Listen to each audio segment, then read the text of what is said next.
오늘은 여기까지 진행할까요?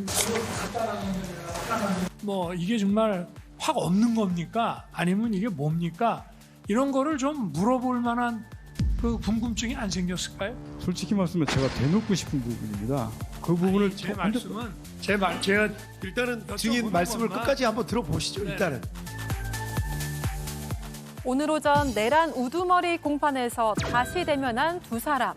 윤석열 전 대통령 역시나 직접 발언에 나섰고 곽종근 전 사령관의 답변을 지적하는 모습까지 보였는데요. 또 한 영상이 재생되자 직접 소리를 좀 키워달라며 요청하기도 했습니다. 본회의장으로 들어가서 일부 들어갔던 인원이 있고 밖에 일부 있던 인원들이 있었는데 제가 그 조치를 하면서 전임 장관으로부터 국회의사당 안에 있는 인원들을 밖으로 이렇게 좀 빼내라. 본회의장에 있는 국회의원들을 밖으로 끌어내라. 윤 전 대통령 측 이 영상과 함께 또 한 번 인원을 주장한 겁니다. 하지만 곽 전 사령관은 의원이 맞다면서 첫 증언을 재차 확인했는데요. 윤 전 대통령이 한동훈을 잡아오라, 총 쏴서라도 죽이겠다라고 했다라며 충격적인 추가 증언도 내놨습니다. 네, 오늘 윤석열 전 대통령에 대한 내란 사건 공판이 이어졌습니다. 오늘도 곽종근 전 육군 특전사령관이 증인으로 나왔고 윤 전 대통령 측이 증인 신문을 위주로 했습니다. 저희 방송 직전에 언론 보도 등을 통해서 현장에서 중요한 증언들이 많이 나온 것으로 알려지고 있습니다. 이 부분은 네 분께 모두 좀 여쭤야 될 것 같습니다. 지금 현장 법정에서 취재 기자에 따르면 지난해 10월 1일 국군의 날 행사 이후에 용산 대통령 관저에서 술자리가 열렸고요. 몇몇 군 지도부가 참석을 했다고 합니다. 여기서 윤 전 대통령이 한동훈 전 대표 이야기를 분명히 하면서 그리고 또 일부 정치인을 호명하면서 내 앞에 잡아오라. 내가 총으로 쏴서라도 죽이겠다라고 말을 했다는 게 곽종근 전 사령관의 증언입니다. 박진영 위원님, 이 증언 글쎄요. 총으로 쏴 죽이겠다 이런 표현들이 상당히 자극적이기도 한데 어떻게 들으셨습니까? 이런 이야기는요. 내란이 우발적인 것이 아니라 윤석열이라는 사람이 군사 독재 정권을 꿈꾸는 내재적 로망이 있었다. 뭐 그런 해석이 되는 것 같아요. 이 어휘가 영화에 나옵니다. 남산의 부장들이라는 영화에 나오는데요. 이게 박정희 대통령 이야기입니다. 물론 뭐 확인되지 않았습니다만은 영화에서는 박정희 대통령이 정권의 2인자였던 김형욱 전 중앙정보부장을 미워해서 데리고 와서 쏴서 죽이겠다. 뭐 그런 식으로 이야기를 합니다. 비슷하게 이게 연결이 되는 게요. 한동훈 전 장관 아닙니까? 예. 대표가 됐습니다만 정권의 2인자였다가 자신을 배신한 사람입니다. 그 사람을 내가 폭력적으로라도 처단을 해야 되겠다라는 권력욕의 표현이기도 하고 실제로 대통령이 되긴 했습니다마는 민주주의적 헌정 질서라는 것을 존중한다는 생각이 전혀 없는 사람이라는 저는 반증이다 이렇게 생각이 듭니다. 예, 내재적인 군사 반란에 로망이 있었다 이렇게 해석을 해주셨습니다. 한 분씩 더 들어보죠. 김기웅 의원님, 지금 법정에서 나오고 있는 곽 전 사령관의 진술 어떻게 듣고 계십니까? 제가 좀 이해가 안 가는 게 곽종근 전 사령관 입장에서 예. 헌재 때 굉장히 논란이 됐던 부분이 있습니다. 홍장원 1차장, 소위 말해서 대통령이 홍장원 1차장에게 전화를 해서 이번 기회에 딱 싹 잡아들여라, 정리해라 그 얘기를 했고 여인행첩 방첩 사령관으로부터 이른바 체포조 명단을 들었다는 거 아닙니까? 거기에서 뭐 한 20여 명의 명단이 들어오는데 그 부분이 하나가 굉장히 큰 관건이었고 또 하나가 결국 본회의장에 있는 국회의원들을 끌어내려 했느냐, 물리력을 행사하는 지시를 당시 윤석열 대통령이 했느냐가 관건이었습니다. 그렇다면 지금 곽종근 전 사령관이 알고 있는 이 내용이 만약에 팩트라고 한다면, 사실이라고 한다면 헌재 때 이 얘기를 분명히 했어야 되는 겁니다. 그게 맞다고 한다면. 그리고 이거는요, 본인 혼자 들은 게 아니라 지금 관련된 기사 내용을 보면 군 수뇌부가 20여 명 정도 있었다는 겁니다. 그렇다면 본인이 들었는지 안 들었는지는 나의 주장이 아니라 다른 사람들이 만약에 들었다고 하면 그건 좀 더 신빙성이 있는 거 아닙니까? 이렇게 중요한 내용을 대통령을 파면시키는 데 있어서 굉장히 논란이 됐던 게 뭐였냐. 곽정근 전 사령관의 진술은 계속 바뀌었습니다. 처음에 의원이라고 했다가 유언 인원이라고 했기도 했고요. 처음에는 도끼를 가지고 문을 부숴서라도 의원들을 끌어내라고 했는데 알고 보니까 도끼라는 얘기를 본인이 안 했다고 얘기했는데 알고 보니까 검찰에서는 또 도끼라는 얘기를 했거든요. 그러니까 150명에 대한 숫자도 본인이 했는데 알고 보니까 대통령이 지시한 게 아니라 김영현 전 장관이 했다고 얘기했습니다. 그래서 급기야 헌재 정영식 재판관 같은 경우는 본인이 들은 얘기 말고 본인이 남들한테 들은 얘기 말고 대통령이 직접 한 얘기를 해라 그런 얘기까지 했습니다. 그러니까 진술이 오락가락하는 와중에 이렇게 큰 내용이 만약에 팩트야 사실이라면 그때 했어야 되는 게 맞지 않은가 그런 생각을 합니다. 예, 그 부분 관련해서 또 지금 법정에서 계속 법정발 기사가 나오고 있고 속보로 나오고 있는데요. 곽 전 사령관이 제가 지금까지 말 못했던 부분을 하겠다. 지금까지는 차마 제가 말씀을 안 드렸다라고 하면서 이 증언을 이어갔다고 합니다. 그 전에 윤 전 대통령이 뭐라고 했냐면 앉자마자 소맥 폭탄주를 돌리지 않았습니까? 술 굉장히 많이 마시지 않았어요? 라면서 당시에 술을 많이 마신 상태라 기억이 명확하지 않을 수 있다라는 취지로 윤 전 대통령이 직접 이렇게 의문을 제기했고요. 또 당시 국군의 날이 군인 생일 아닌가, 거기서 시국 얘기를 할 상황은 아니지 않나라고 반문을 했고 이 발언이 나오자 곽 전 사령관이 작심한 듯 아까 제가 말씀드린 대로 제가 지금까지 말 못했던 부분을 하겠다. 지금까지는 차마 제가 말씀을 안 드렸다 하면서 오늘 방금 또 속보로 전해지고 있는 그 발언 윤 전 대통령이 한동훈 전 국민의힘 대표 등을 거론하면서 내 앞으로 잡아와라. 총으로 쏴서라도 죽이겠다. 말했다는 증언을 내놓은 겁니다. 계속해서 여야 한 분씩 더 들을게요.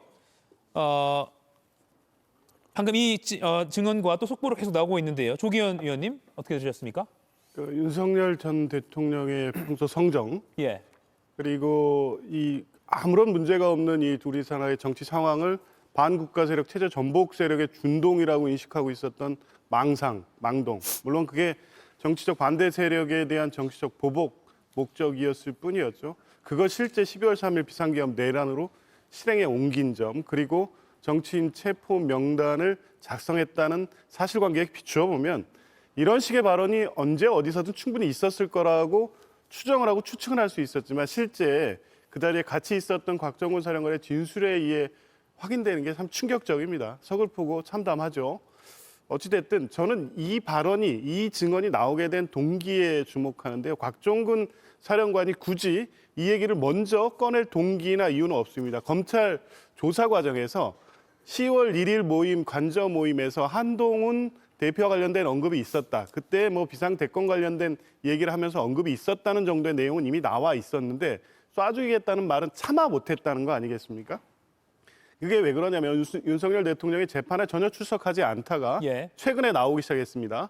곽종근 사령관, 김성훈 경호처 차장 증인신문에서 나옵니다. 왜냐하면 결정적으로 이 김성훈 차장 사건에서는 이 체포 방해에 관련된 특수공무집행 방해죄의 핵심 증인이고 내란 우두머리죄에서는 곽종근 사령관의 진술이 유죄 입증의 핵심 증거입니다. 이걸 예. 반박하기 위해서 지금 곽종근 사령관이 허위 진술하고 있다는 것을 계속 본인이 직접 나서 신문하고 있습니다. 그런데 곽종근 사령관의 진술은 헌법재판소 탄핵심판 과정에서 그때 비슷하게 된 게 아직 이 수사보다도 덜 됐을 때 증거를 통해서 다 인정이 되고 채택이 됐고 곽종근 사령관의 진술 신빙성은 본인의 진술 일관성뿐만 아니라 예. 관련된 예하 지휘부의 사령관들의 진술에 의해서 보충되고 뒷받침됐기 때문에 사실로 확정된 거나 다름없습니다. 예. 그럼에도 불구하고 어설픈 논리로 곽종근 사령관을 공격했기 때문에 곽종근 사령관은 차마 꺼내지 못한 말을 오늘에서야 법정에서 꺼낸 것이고요. 지금 이런 식의 윤석열 전 대통령의 재판 전략이 어떻게 통할 거라고 생각하는지 모르겠습니다. 법리를 모르는 분들이 보더라도 공개된 재판을 통해서 지금 윤석열 전 대통령이 하고 있는 질문이나 곽종근 사령의 진술 내용을 들으면 누가 거짓말을 하고 있는지는 그 자리에서 바로 확인이 됨에도 불구하고 아직까지도 그런 얕은 거짓말로 내란죄의 책임을 또 진실을 감출 수 있다는 생각을 하고 있다는 게 측은하기까지 합니다. 예. 곽종근 전 사령관이 법정에서 증언을 하는 장면, 오늘 법정 장면입니다. 이 영상은 조금 전에 언론사에 배포된 오늘 법정 내부 장면입니다. 곽 전 사령관이 윤 전 대통령이 작년 10월 1일 국군의 날 행사 이후에 용산 대통령 관저 주거 공간에서 군 수뇌부와 술자리가 있었는데 당시 반국가 세력과 비상대권 등에 대한 이야기를 들었다고 증언을 했고요. 특히 한동훈 전 국민의힘 대표를 언급하면서 내 앞에 잡아오라, 총으로라도 쏴서 죽이겠다라고 말했다고 했습니다. 이에 윤 전 대통령은 웃음으로 응수를 했다고 하고요. 술을 많이 먹었지 않았냐? 내가 한번 소맥을 제조하고 또 돌아가면서 한 번씩 제조하고 그런 발언도 했고요. 술을 많이 먹었네라고 하면서 음주 상태였던 점을 윤 전 대통령은 강조를 했습니다. 아마 곽 전 사령관의 그 진술의 신빙성을 좀 부인해보고자 하는 전략 아닌가 싶긴 한데요. 이에 곽 전 사령관은 군인이 통수권자 앞에서 있는 게 보통 어려운 자리이냐? 웬만한 군인들은 아무리 마셔도 정신이 멀쩡하다라면서 다시 한번 반박했습니다. 김동원 의원님, 이 네. 지금 진술 상황들 어떻게 좀 보고 계십니까? 곽 사령관의 오늘 발언은 아마 많은 분들에게 충격적인 그 장면으로 기억이 될 것입니다. 뭐 다분히 의도되고 작심 발언이라고 볼 수가 있는데요. 내가 지금까지 말 못했던 부분이 있다. 지금까지는 차마 제가 말씀을 안 드렸다라고 운을 뗀 것만으로도 작심 발언이 분명합니다만은 이 작심 발언이 왜 나왔을까 하는 것을 생각을 해보면요. 바로 직전에 공판 때도 그렇고 오늘도 그렇고 윤 전 대통령과 그의 변호인이 이 곽 전 사령관의 앞뒤가 다른 그런 발언에 대한 그 맹점 이런 것을 언급을 하고요. 그의 기억력에 문제가 있는 거 아니냐라는 것을 두세 번 이렇게 강조를 한 것이 보도가 됐습니다.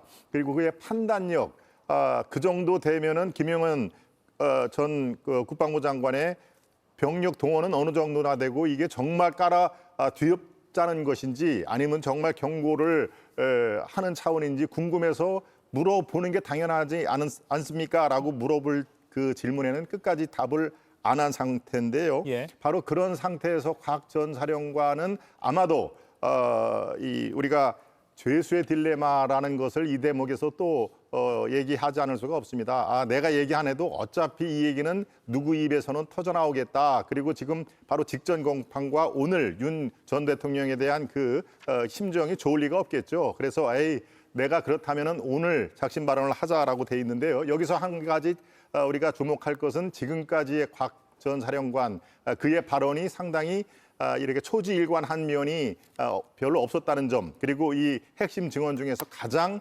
말이 번복이 된 그런 상황이 우리가 기억을 합니다. 그런 것을 최종적으로 감안을 하면은 바로 오늘의 이 충격적인 발언은 조금 더 판단을 좀 유보를 하고 진실 공방 이거에 대해서 우리가 주시할 필요가 있다 이렇게 말씀을 드리겠습니다. 예, 박진영 의원님, 그 당시 작년 가을쯤 상황을 좀 짚어보면 작년 9월에 국회 개원식에 윤 전 대통령이 당시 윤석열 대통령이 참석을 안 해서 민주화의 이후에 처음이었다라고 하면서 뭐 정치권 또 언론의 많은 또 비판을 받았고요.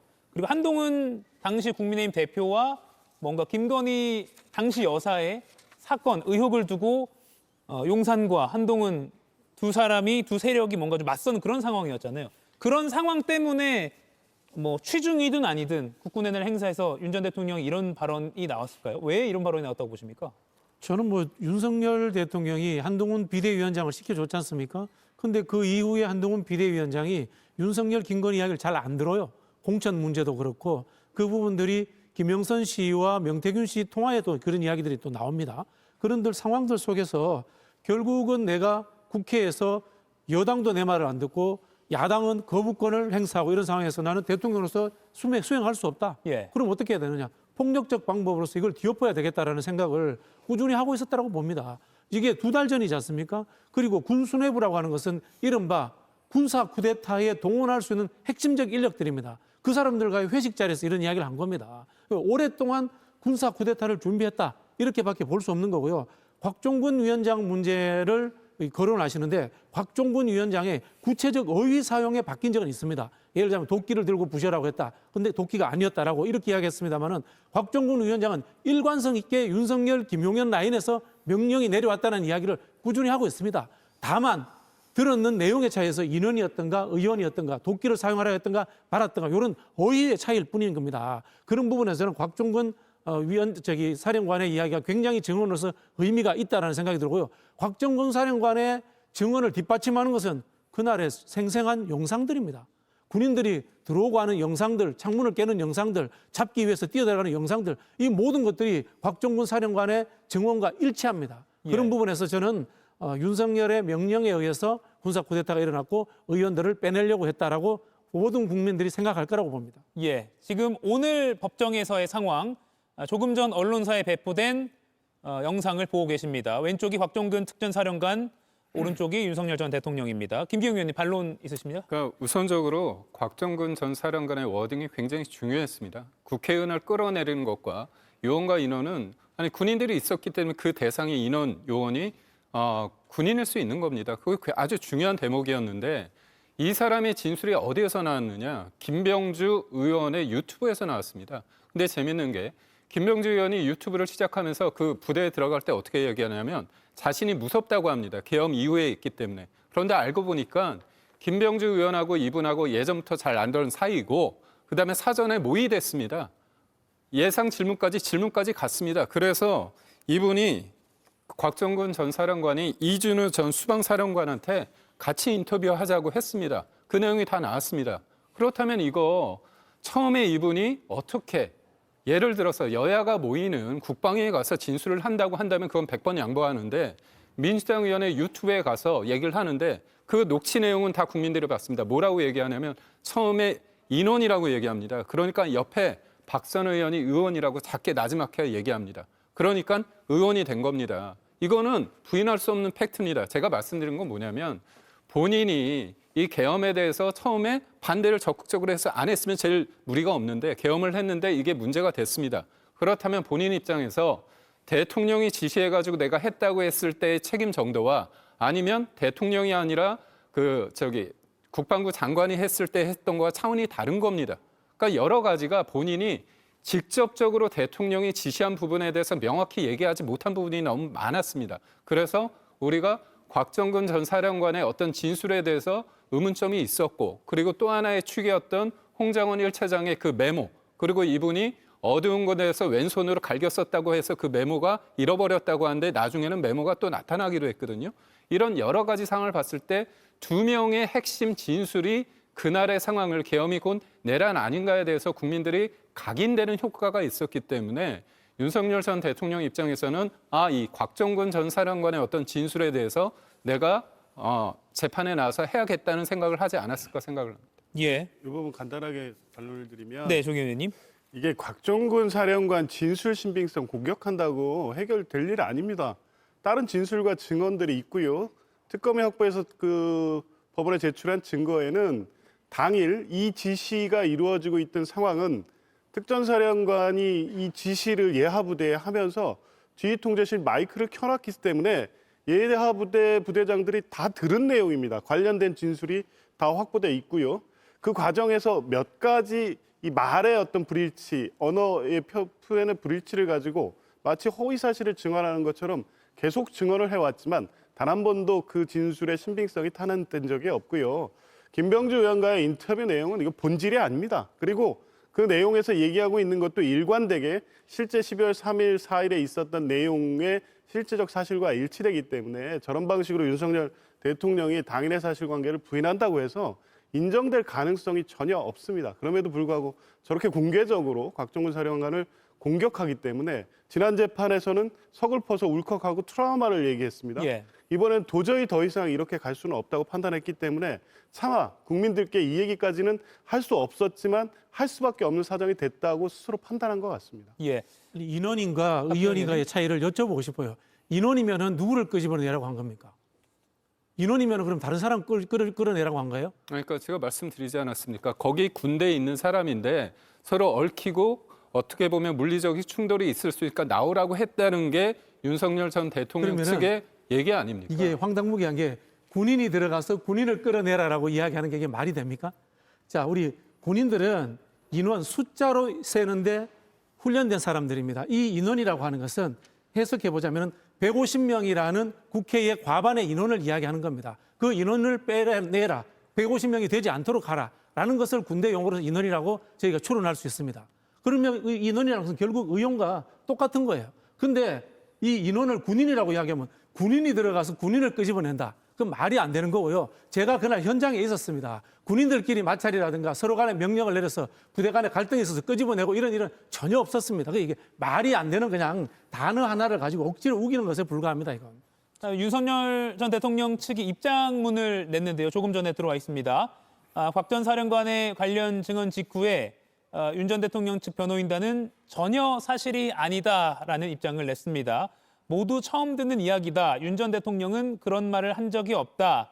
오히려 윤 전 대통령은 여러 차례 한동훈을 내가 왜 체포하거나 잡아오라고 하겠느냐. 그게 말이 되느냐라고 분명하게 말했다라고 윤 전 대통령 측은 곽 전 사령관의 오늘 법정 증언에 대해서 반박하는 입장문을 냈습니다. 네, 김동훈 의원님. 저는 10월 1일이라는 그 시점에 주목을 하고 싶은데요. 비상계엄이 12월 3일 아니겠습니까? 그렇다면 2달이 약간 넘는 그 이전에 바로 20여 명의 사령관급 핵심 군인들을 모아서 관저에서 술을 먹으면서 과연 계엄 얘기를 했을까? 그러니까 상식적으로 우리가 판단할 수밖에 없는 지금 추정인데요.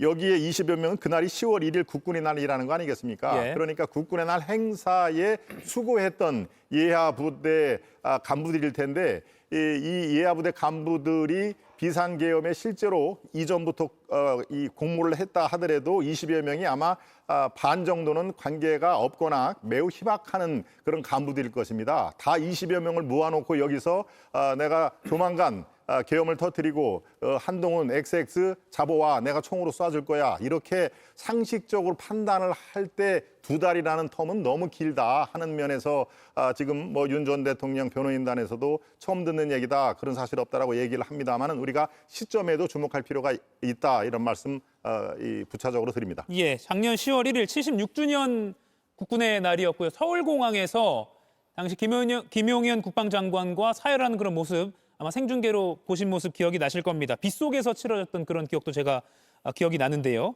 작년 10월 1일 국군의 날 행사 이후에 군 수뇌부와 용산 대통령실에서 가진 술자리에서 반국가 세력, 비상대권 이런 이야기가 나왔다는 게 곽 전 사령관의 주장입니다. 그리고 전교조, 민노총, 그리고 JTBC 등 언론계와 노동계에 대한 언급도 있었다. 당시에는 구체적으로 누가 어떻게 한다는 계획을 논의한 적은 없다. 다만 지난해 12월 1일 그러니까 2달 정도 지난 후에 뭐 확보해야 할 장소 등을 직접 받았다라고 곽 전 사령관이 추가로 증언을 했습니다. 그 자리에서 한동훈 전 대표뿐만 아니라 저희 JTBC를 포함해서 언론사 그리고 전교조나 민주노총 관련한 언급도 있었다라는 그런 증언도 곽 전 사령관의 입을 통해서 나왔습니다. 자, 그리고요. 지금까지는 계속 내란 재판에 궐석 재판으로 임해왔죠. 그러다가 최근에 들어서 윤 전 대통령이 적극적으로 출석을 하고 있습니다. 아마 곽종근 전 사령관의 입을 의식한 것 아니냐라는 그런 해석이 나왔는데 오늘 보니까 윤 전 대통령 측에서 곽 전 사령관의 진술 태도에 대한 어떤 지적을 하는 그런 장면도 있었습니다. 그러자 지기현 부장판사가 사람마다 언어 습관이 다르다. 무조건 예, 아니오로 답변을 요구하는 거는 오히려 증인이 방어적으로 할 수 있다라고 설명을 했고요. 윤 전 대통령은 엉뚱한 얘기를 곽종근 전 사령관이 하고 있다. 이렇게 지적을 하기도 했습니다. 김기영 의원님, 이 부분은 좀 어떻게 봐야 됩니까? 국민들이 헌재 때 정영식 재판관이 이례적으로 얘기를 했습니다. 질문할 때마다 말이 바뀌었습니다. 그래서 제3자한테 들은 얘기 말고 윤석열 대통령한테 당시 대통령한테 들은 얘기가 뭐냐 그거를 재차 몇 번이나 얘기를 했습니다. 그렇기 때문에 저는 뭐냐면 그날의 계엄 상황이 굉장히 혼미할 수 있습니다. 그리고 뭐 마이크나 뭐 어떤 걸 통해 가지고 이제 자기가 듣는 여러 가지 했을 때 누가 지시하는지 애매할 수 있습니다. 그렇다면 본인이 말이 얼마나 큰 영향력을 줄 수 있다고 생각을 한다면 자기가 있는 그대로 그때 막 헷갈렸다 아니면 누가 말하는지 몰랐다 얘기를 충분히 해야 됨에도 불구하고 굉장히 단정적으로 얘기했다가 나중에 제3자나 아니면 물어보면 자기는 잘 모르겠다 그런 식으로 계속 번복이 됐습니다. 그렇기 때문에 다른 사람도 아니고 특전 사령관 아닙니까? 그렇다면 특전 사령관이 대통령한테 명시적으로 어떤 지시를 받았는지 명확하게 보고 그게 문제라고 했다면 차후에 헌재 재판에서 얘기를 해야 되는데 그러지 못했다는 점에서 저는 문제가 있고요. 제가 자꾸 이분의 어떤 진술에 대해서 문제 제기하는 건 뭐냐면 이분이 또 그 지인들한테 얘기를 했습니다. 내가 내란죄로 엮겠단다. 그래가지고 호소하는 내용도 있었습니다. 그리고 끊임없이 민주당 의원들과 만난 다음에 여러 가지 의혹이 있었습니다. 그렇기 때문에 곽정구 전 사령관과 홍장훈 1차장의 어떤 진술 변화의 어떤 가능성 가운데 민주당 의원들이 어떤 개입을 했다고 하면 그 부분에 있어서는 진술이 오음됐다고 말할 수 있는 게 당연한 거라고 저는 봅니다. 예, 답변 태도를 지적한 부분 조기 의원님 어떻게 보십니까? 피고인이요. 그 자기한테 불리한 증언 진술하고 있는 증인에 대해서 태도를 문제 삼는 건 실체적 진실관계 관련해서 반박할 수 없을 때 하는 태도입니다. 그런 식으로 증인을 압박하고 실제 심정을 움직여서 제대로 진술 못하게 하려고 하는 겁니다. 이번에 곽종근 사령관 증인 신문에 직접 참여한 것도 그런 의도로 보여집니다. 지금 사실관계에 대해서 진술 신빙성을 윤석열 전 대통령이 직접 따지고 있지만 그 얘기 듣고 있으면 도대체 무슨 얘기를 하는 거야? 이미 진실은 헌법재판 과정에서 확인된 부분도 있고 관련해서 이 제출된 증거 관련 내용들이나 보도를 통해서 알려진 수사상의 증거들을 통해서 당시 대통령이 국회의원을 끌어내는 지시가 있었다는 것은 거의 확정적 사실로 봐도 무방할 만큼 지금 확인이 돼 있는 내용입니다. 그럼에도 불구하고 아주 작은 어떤 말의 어떤 의미, 이걸 왜곡하면서 진술이 일관되지 않다. 이런 얘기를 하면서 태도를 문제 삼았다는 것은 본인이 곽종근 사령관 앞에서 직접 진술을 하면 곽종근 사령관이 감히 그날의 진실을 제대로 말하지 못할 거라 이렇게 생각했기 때문에 직접 지금 신문을 하고 있는 것이고 그 연장선상에서 태도 문제를 지적함으로써 곽종근 그 사령관이 적극적으로 증언하지 못하도록 할 의도였다고 보이는데요. 예. 오히려 지금 곽종근 사령관은 본인이 연관 그 장군으로서 명예롭게 군을 은퇴할 수도 있었습니다. 그런데 이 비상계엄 내란에 연루됨으로써 본인의 인생이 다 망가진 사람입니다. 그래서 트라우마를 재판장에서 얘기한 바 있고요. 본인의 개인의 인생뿐만 아니라 본인의 부하들에 대한 미안함 때문에 재판 과정에서도 계속 눈물을 감추지 못하고 있는 상황입니다. 이런 이 증인, 본인 때문에 이 상황에 오게 된 곽종근 사령관 앞에서 어떻게 저런 태도를 보일 수 있을지 참 안타깝기도 했습니다. 예, 윤 전 대통령이 최근에 연이어 나오고 있는데 이건 적극적으로 방어하겠다는 뜻일지 아니면 곽종근 증인 끝나면 또 안 나오는 전략으로 바뀔지 좀 어떻게 예상하십니까, 박지정 의원님? 곽종근 사령관 끝나고 나면 안 나올 거라고 봅니다. 예. 선택적으로 이제 곽종근 사령관의 증언이 중요하다. 그리고 곽종근 사령관은 내가 대통령인 지위에서 일선 사령관으로서 만났기 때문에 압박하면은 바꿀 수 있다라는 그런 어떤 전략적 판단을 한 것 같은데요. 저는 곽종근 사령관의 증언도 바뀌지 않을 것이다라고 보고요. 예. 왜냐하면 일관적으로 이야기합니다. 그리고 이미 포고령에서 위헌적 요소들이 다 나왔습니다. 불법적 요소들이 나왔고요. 그리고 제가 앞서 말씀드린 것처럼 전 세계에 생중계됐습니다. 군인들이 국회의사당에 쳐들어온 게요. 근데 여기에서 무슨 이걸 뒤집을 수 있겠습니까? 저는 황당무계한 상상력을 하고 있고요. 그나마 저는 빨리 재판장에 계속 나올 거면은 국민들에게 사과라도 한번 제대로 했으면 좋겠다. 그런 생각이 듭니다. 예. 너무나 뻔뻔한 모습입니다. 윤 전 대통령 측이 건강이 허락되는 범위에서 주요 증인 신문 시 출석한다는 입장이다. 모든 재판 출석한다고 확정적으로는 말할 수 없다. 이렇게 밝혔거든요. 김동원 의원님. 네, 지금 윤 전 대통령의 내란 혐의 아니겠습니까? 내란은 우리 시청자 여러분 여러 번 들으셔서 잘 아시겠지만 사형 아니면 무기징역입니다. 징역 이 대장동 그 부패 사범들처럼 징역 8년이니 5년이니 이런 게 아니거든요. 그러니까 지금 내란이냐 아니냐를 결정적인 게 바로 지금 곽종근 전 사령관이 주목을 받을 수밖에 없는 게 국회 내 군동원에 깊숙이 개입했던 특전 사령관이기 때문에 그렇지 않습니까? 그러니까 이 곽 전 사령관의 그 발언 그리고 이 진술의 번복성 단어 선택의 애매모호함 이런 것들이 지금까지 거듭적으로 이어졌기 때문에 아마 본인이 직접 내가 법정에 나가서 이 진실 여부를 지켜보겠다 또는 내 기억을 이 판사에게 주겠다라고 하는 그런 얘기이기 때문에 두 번에 걸쳐서 저를 출석한 걸로 보고요. 바로 이 형량 자체도 그렇고 앞으로의 어떤 그 공판이 여러 가지가 있겠습니다만은 이 대세 지장이 없는 것은 본인의 건강을 여러 번 강조를 한 것도 있고요. 그래서 계속 그 나올 것 같지는 않다 이런 말씀을 드리겠습니다. 예. 윤 전 대통령 측은 10월 1일 국군의 날은 군인들 생일 아니냐. 그래서 저녁에 초대를 많이 했는데 거기서 무슨 시국 이야기할 상황은 아니지 않냐라고 곽 전 사령관을 향해서 질문을 이어갔고요. 그러자 곽 전 사령관이 그렇게 말씀하시니까 제가 지금까지 말하지 못했던 부분을 하겠다.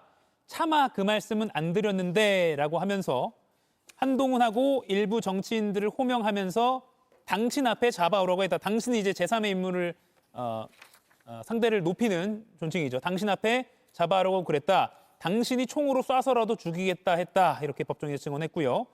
이때까지 검찰에서도 이런 이야기를 하지 않고 한동훈만 이야기했다. 윤 전 대통령이 그 말씀만 안 하셨어도 제가 이런 말은 안 했을 것이라고 했습니다. 그 말씀이라고 하면 앞서 그날 10월 1일 저녁이 국군의 날이라 군인들의 생일인데 무슨 그렇게 뭐 진지한 얘기를 했겠느냐라는 취지의 윤 전 대통령의 그 반박에 대해서 곽 전 사령관이 재반박을 하면서 바로 그 말씀만 안 하셨어도 제가 이런 말은 안 했을 것이라고 덧붙였다고 합니다. 그러자 윤 전 대통령은 웃음을 터뜨리고 별다른 반박 없이 추궁 없이 추가 질문 없이 신문을 마친 것으로 현재까지는 전원으로 이어지고 있습니다. 오늘 한덕수 전 총리에 대한 재판도 있었고요. 그리고 이상민 전 행안부 장관에 대한 재판도 있었습니다. 그리고 이 내란 혐의 재판 말고도 국민의힘 권성동 의원에 대한 첫 공판이 있었습니다. 오늘 아침에 권성동 의원이 출석하는 모습 지금 여러분께 보여드리고 있습니다. 정장을 입고 왼쪽 가슴에는 수용 번호가 적힌 명찰을 달고 있고 이렇게 재판장을 향해서 허리를 숙여서 인사하는 모습도 볼 수가 있습니다. 다소 구속 전보다는 조금은 살이 좀 빠진 그런 모습이다 이렇게 해석도 많이 나오고 있습니다. 조기현 의원님, 첫 재판부터 오늘 특검이랑 변호사 권성동 의원 측이 많이 대립했다고 합니다. 그리고 한 차례 미뤄졌기도 했고요. 이 뭐 큰 거 한정 서포트 1억 원 받았냐 안 받았냐 이런 쟁점들이 있는데 오늘 이 관련해서 한 차례 미뤄지기도 했고요. 좀 어떻게 평가하십니까? 뭐 예상됐죠. 지금 혐의 사실, 범죄 사실을 완벽히 부인하고 있기 때문에요.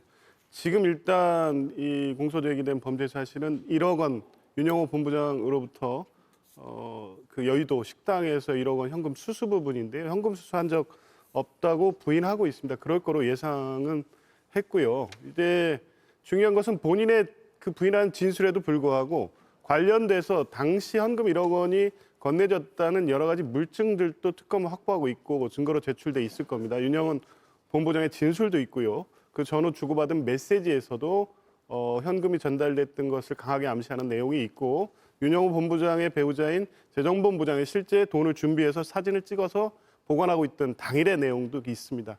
이런 정도면 뇌물 또는 뭐 정치자금법 위반 등 돈 거래 관련된 사건에서 이런 정도의 증거가 나와 있고 관련돼서 이를 뒷받침하는 진술들이 있다고 하면 이 유죄를 면하기 어렵습니다. 근데 뭐 권성동 의원으로서는 지금 이 상황을 인정하고 갈 수는 없고 더 큰 문제는 지금 현금 1억 원은 확인됐고 검찰이 특검이 공소 제기할 만큼 증거가 수집돼 있다고 봐서 공소 제기한 건데 그 외에 구체적으로 통일교와 권성동 의원, 국민의힘 간의 위법적인 거래 관련돼서 아직 수사 중이거나 확인되지 않은 사안들이 있기 때문에 일단 2단계에서 명확하게 끊고 가야겠다고 판단하는 것 같습니다. 그런데 이미 제출된 증거에 의해서 부인한다고 하더라도 유죄를 면하기는 어렵지 않을까 싶습니다. 예, 김기웅 의원님.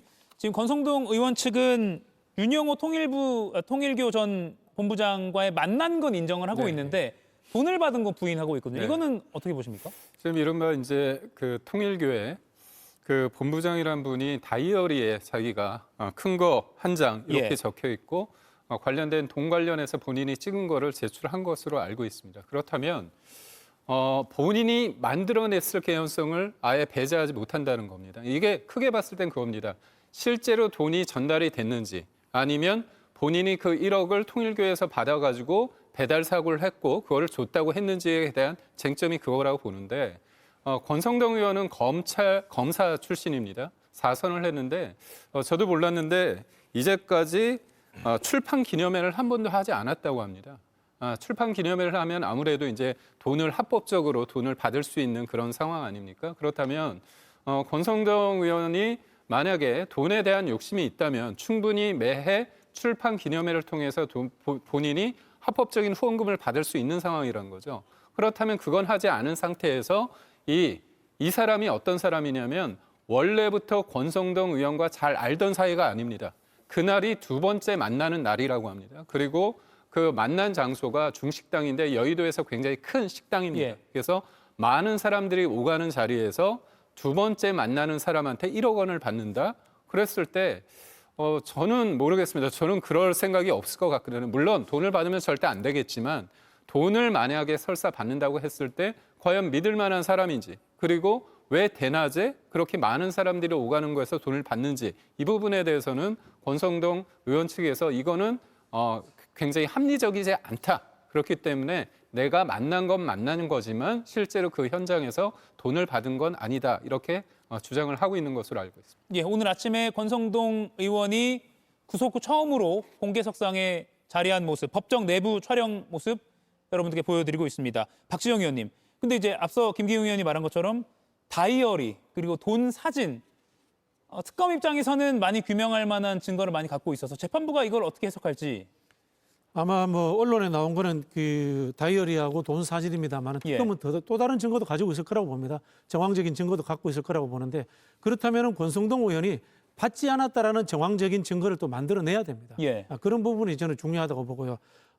저는 이 사건이 권성동 의원이 개인적으로 뭐 돈을 좋아해서 뇌물을 받았다 이런 부분이 아니라 2022년 윤석열 후보의 대선과 저는 관련성이 있다.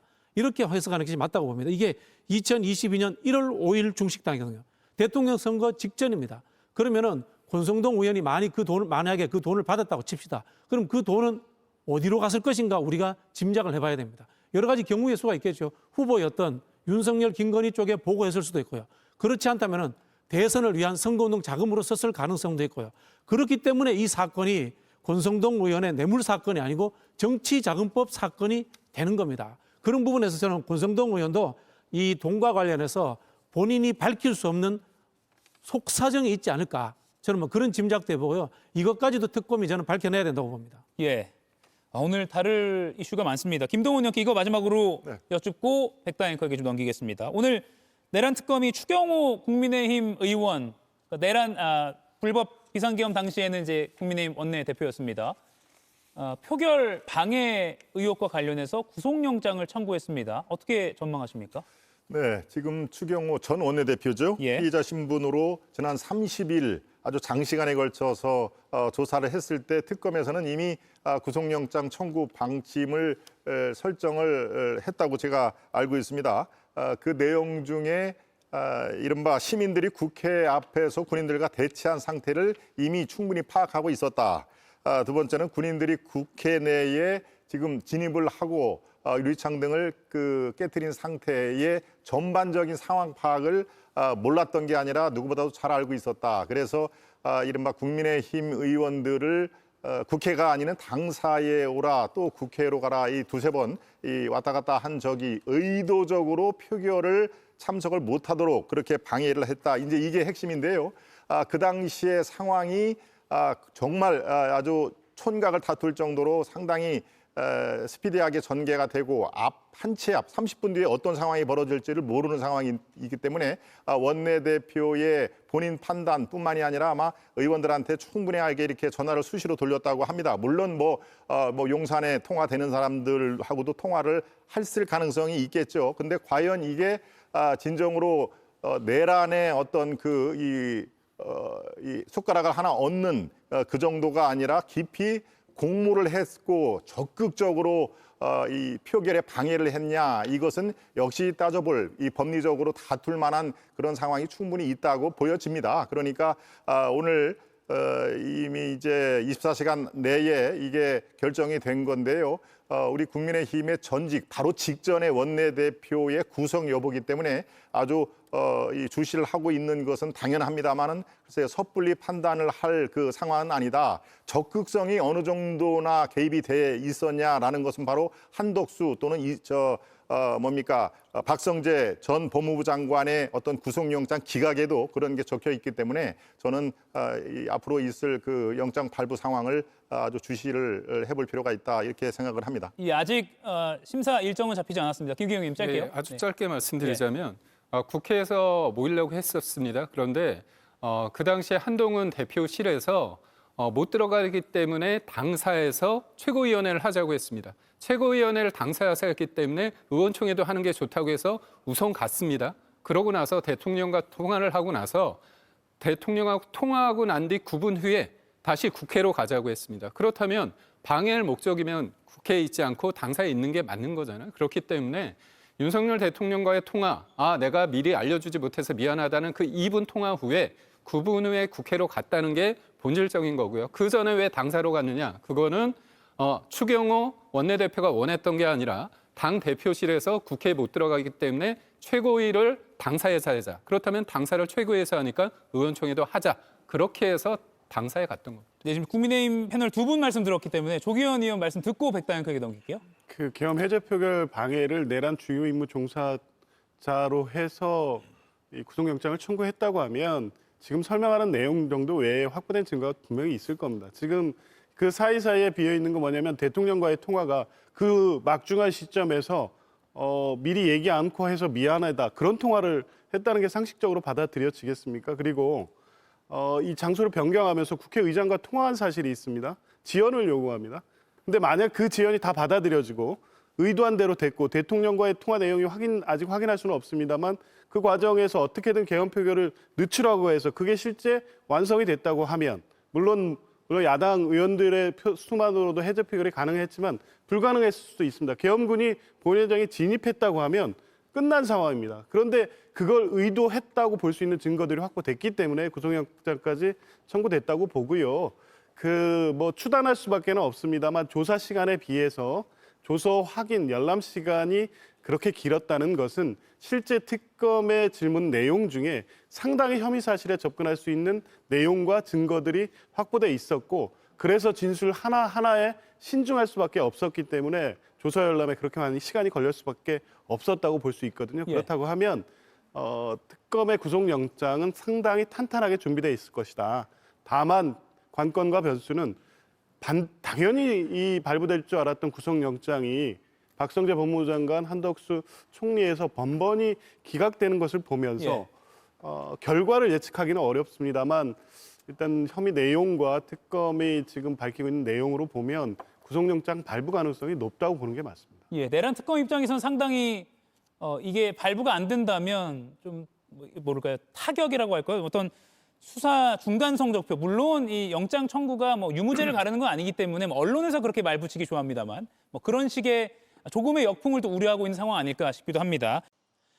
이가혁 라이브를 시청해 주셔서 고맙습니다. 이가혁 라이브는 평일 오후 5시 TV와 유튜브로 실시간으로도 함께 하실 수 있습니다.